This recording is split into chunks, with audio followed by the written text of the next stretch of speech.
Kondisi muka air atau elevasi Waduk Gajah Mungkur atau WGM saat ini pada level normal. Bahkan 4 pelimpasan atau spillway ditutup rapat-rapat.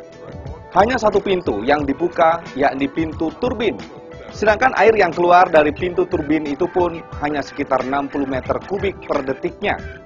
Sementara itu, dari hasil pantauan di lapangan, elevasi Waduk Gajah Mungkur sekitar 136,30 mdpl.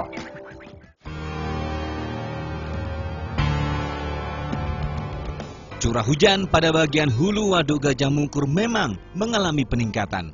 Namun belum pada tahap mengkhawatirkan kondisi bendungan Waduk Gajah Mungkur ini.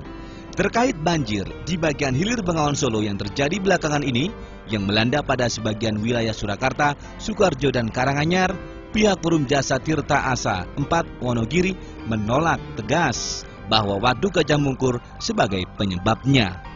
Sementara itu dihubungi per telepon, Kepala Divisi Jasa Air dan Sumber Air Asa 4 Perum Jasa Tirta 1 Wilayah Sungai Bengawan Solo, Winarno Susiladi, saat dikonfirmasi mengatakan 4 pintu limpasan Waduk Gajah Mungkur saat ini ditutup hampir sepekan. Hanya saja satu pintu yang dibuka, yakni pintu air untuk menggerak turbin PLTA, dan itu pun hanya berskala kecil. Menurut Winarno, banjir yang terjadi di Surakarta, Sukoharjo, dan Karanganyar merupakan kiriman dari aliran sungai di bawah Waduk Gajah Mungkur dan bukan mutlak dari Waduk Gajah Mungkur. Dari peta yang ada di bawah aliran Waduk Gajah Mungkur yang ujung-ujungnya masuk ke Bengawan Solo itu, ada 3 aliran sungai, yakni Sungai Dengkeng, Walian, dan Samin. Ketiga aliran sungai ini mempunyai debit air yang tinggi. Walaupun sejak curah hujan di bagian hulu Waduk Gajah Mungkur mengalami peningkatan lantaran adanya hujan dengan intensitas tinggi, namun pihaknya mengambil kebijakan untuk tidak membuka pintu limpasannya.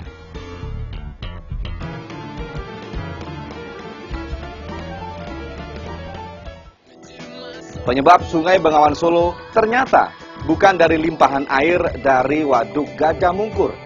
Kondisi pintu air saat terjadi banjir ternyata dalam keadaan tertutup. Debit air hujan dan sungai-sungai di bawah hulu ternyata tak mampu ditampung oleh sungai ini. Hingga akhirnya air sungai ini harus merendam pemukiman warga di sekitarnya. Menyut Kota undur diri, TA TV, masa kini dan tetap berbudaya.